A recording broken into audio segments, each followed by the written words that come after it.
Welcome back. All right, so Nashville, they've made it a series. All right, that's it for this video. I'm just kidding. So the Predators made it clear right out of the gate tonight that this was going to be something different. That this was not going to be like games 1 and 2. And they stuck to that the whole way through. And it was weird how this game was really kind of fast and lots of goals. And then all of a sudden, they stopped for a while. So I do find NHL games really interesting that way, how you will have these free-flowing, back and forth, lots of goal games, and then you get to extra time, and all of a sudden everything tightens up. So, the Preds get off to the fast start. Lajoie was making his debut for the Canes tonight. He, of course, played in Ottawa. I like Maxime Lajoie. I do. I think he's a decent depth defenseman, and he's still young enough that he may make it. Forsberg had a chance turned aside. Both goaltenders sharp relatively early in this. The shots were 3-2 for the Preds 3 minutes in, and eventually they get a goal. It's Ryan Ellis, who was fantastic tonight, from Jeannot and Sissons at 4:35. Nedeljkovic was screened on that goal by Trennan, so he didn't see it. But keep in mind that Nedeljkovic had shut them out the previous game, so if there was any kind of psychological, like, how are we going to beat this guy? That was gone right away. The Canes then tried to answer. Jeannot tries to will one in at the other end. Predators were controlling it. Things get kind of scrummy with Haula again. Erik Haula is he's a lightning rod in this series. Canes not getting any offensive zone time at that stage of the game. Pesce breaks his stick. Half of it gets absolutely fantastic airtime. Took a while before it came back down. Things get scrummy with 9:35 left. Saros denies Fogel as the Canes were pressing shortly after that. The Canes block a couple of Preds shots. And I thought the Predators were better than Game 2. And the game itself was better than Game 2. And there weren't any penalties to this stage of the game. And I thought, wow, if they don't call very many penalties, little did I know. And there was some real flow to this game, which was kind of nice. In the last game, so many power plays tend to take some of the flow out of the game. Fast then had a shot that was blocked. Cousins had a fast break. His shot was stopped. And then Aho scores at 15:44.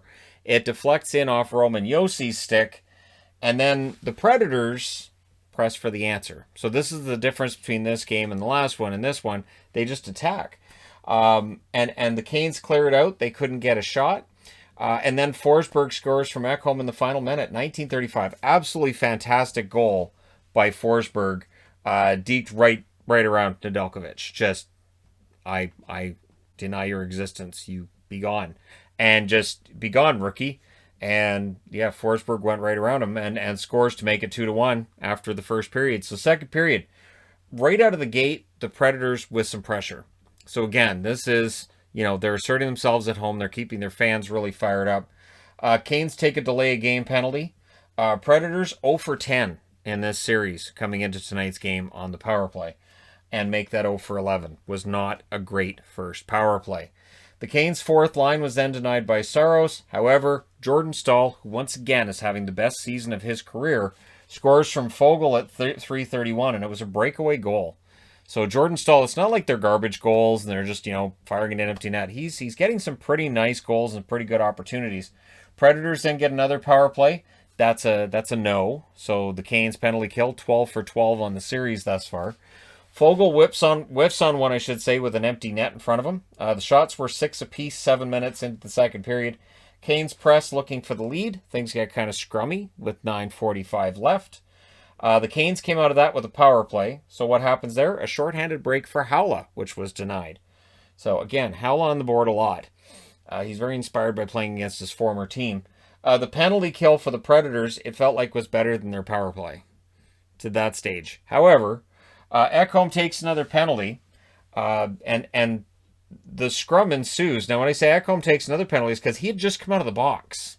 Seconds after he came out of the box, he goes right back in. He was not happy about that call in the slightest. Seriously, me? Why? What? No. He was not a happy camper.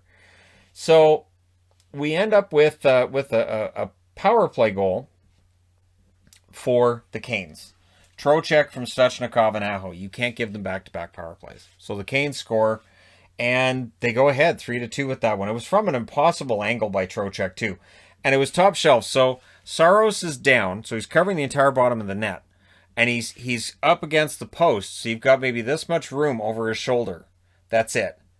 And the puck's going there, and you can see Saros tries to move his head to get his head in the way, and he almost deflects it out, but it goes in the net instead. It finds just that one little square in the net.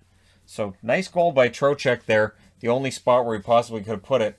Things get scrummy then after the next whistle that follows that play, because of course it did. Canes get a delay game call. Rod disagreed with it. Brindamore was quite animated about that one. Predators get a power play, and then 30 seconds later, they call a trip on Jordan Staal, makes it a 5-on-3. So the Preds power play, which has been mostly awful in this series, gets a 5-on-3, and they do score on it. Granlund from Howla and Yossi at 14:42. So all the Canes fans at home booing that goal because Howla had an assist. Canes did kill the remaining penalty. Bean then had a shot that hit Saros' mask as they tried to answer. Saros robs Svechnikov, and at the horn, just to keep it natural and normal and the same as the rest of the game, things get scrummy again there. So we go to the third. Early press by the Predators again. So each period, they get off to the fast start. They're establishing themselves. The Canes had 2 icings in the first minute. Saros makes a save on Teravainen. The Predators get a power play. Do you think they scored? You would be wrong if you said yes. However, at 5:01, Johansson scores from Ellis. And it feels like Ryan Johansson in this series so far is playing at a higher level than he did during the regular season, which isn't really a surprise when it's a veteran player. This is why coaches go with veteran players over the young kids more often. And he beats Trocheck to the net. Huge goal. Predators then go back to the power play. Did they get chances? Yes. Did they get a goal? Absolutely not. No. Johansson then had a chance, was denied as the Predators were seeking that insurance goal. Canes get a power play. Ellis, the shot blocking by Ellis. Like, he goes down, he's on his hands and knees, and he's still, like, leaning forward and trying to block it with his back and his shoulder, and it's like, he's insane. He's crazy. So that was some great shot blocking. But then at 16:39, Pesce scores a nice goal from Teravainen and Aho. And then Jordan Staal almost gets the lead. Doesn't. He's denied right afterwards. So we end up going to overtime. So in overtime, the Canes had the early zone time in the overtime. The Canes seemed to understand, hey, we can steal this. So through the first 60 minutes, the shots are right around even. They're right around even, which I didn't think necessarily showed who I felt the Predators were playing better for most of the game. But in the overtime, it felt like, especially early on, Canes knew what was on the line here. Johansson then had a chance. He was denied. They could have called a delay of game on the Canes. Probably could have. It's interesting how Rod Brindamore was mad about the one they did call. He didn't get mad about the one they didn't call. And for once in my life, I'd like to see a coach up on the bench yelling and screaming about how his player was supposed to get a penalty and he's not going to get off the bench until they call a penalty on his team because it's not fair that they didn't get penalized. So, yeah. Saros then denies fast. Johansson had a fast break. That was saved. Yossi couldn't bury one during that bit as well. Canes press a bit, but not enough chances for them. Canes then pressed again at the half. A glove save on Martinook by Saros, who had his best game of the series by far. Minus Slavin, Shea, past 30 minutes. He ended up playing over 35 minutes in this game. So Brady Shea and Pesce are getting a lot of minutes. And it's funny because it was said that with Slavin out, well, the other guys are going to have to step up and they're going to play more minutes. And what's happened is Shea's getting the more minutes. So really hasn't been a committee thing. He is the committee. So Saros then stops a chance from Teravainen. McGinn nearly gets one, which rolls wide. Staal has a break. Jeannot defended that. Hamilton then had a shot that was saved, and we go to double overtime. This would end up being the longest game we've had in the playoffs so far. Early chances were saved by the Canes. So again, the Canes came out with the early chance. Hakanpää had one that was stopped, and then Granlund, fast break, he was denied by Nedeljkovic. Niederreiter then had a chance as well that wouldn't go. Cousins had a shot that was saved. Carrier had one that looked like it was going to go in. I was pretty sure that was going to go in. He's just flat out denied.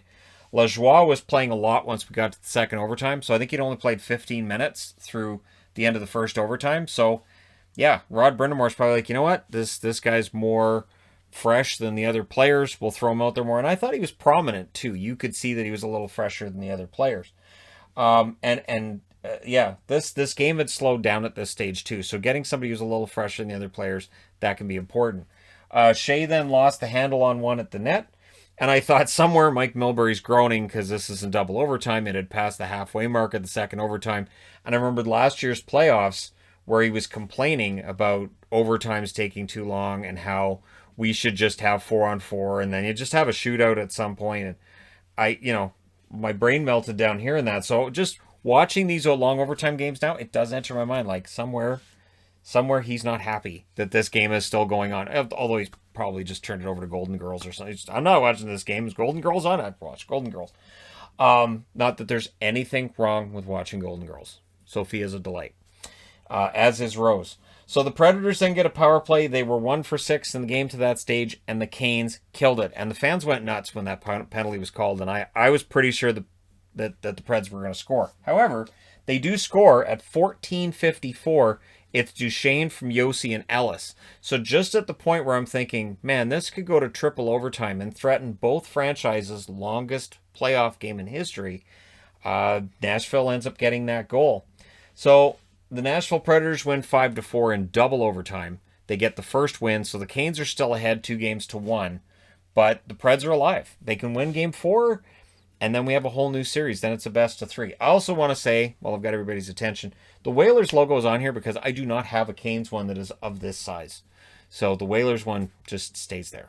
Because I even looked today and I thought, well, I've got one that's a little flag. No, I don't have anything that size for the Canes. So that one stays there for the series. Nashville ends up outshooting them in the first 11-9. Canes actually outshoot them 16-13 in the second. Both teams had 10 shots in the third. In the first overtime, the Canes outshoot them 13-10. In the second overtime, Nashville outshoots the Canes 10-8. Final shots, 56-54 for Carolina. The Canes go 1 for 3 on the power play. Nashville goes 1 for 7. The hits were relatively low considering this was double overtime. 33-32 for Nashville. Block shots, 21-20 for Carolina. Nedeljkovic, 49 saves on 54 shots. He played well. Saros saved 52 out of 56. He was just that little bit better. Great series. So this series will go at least 5. And if Nashville can win the next one, it'll go at least 6. Let me know your thoughts regarding this game in the comment section below as always. Don't forget to hit like and subscribe. If you're browsing your way through, you just happened upon this video. Thank you guys so much for watching, for all your support. I will talk to you again soon.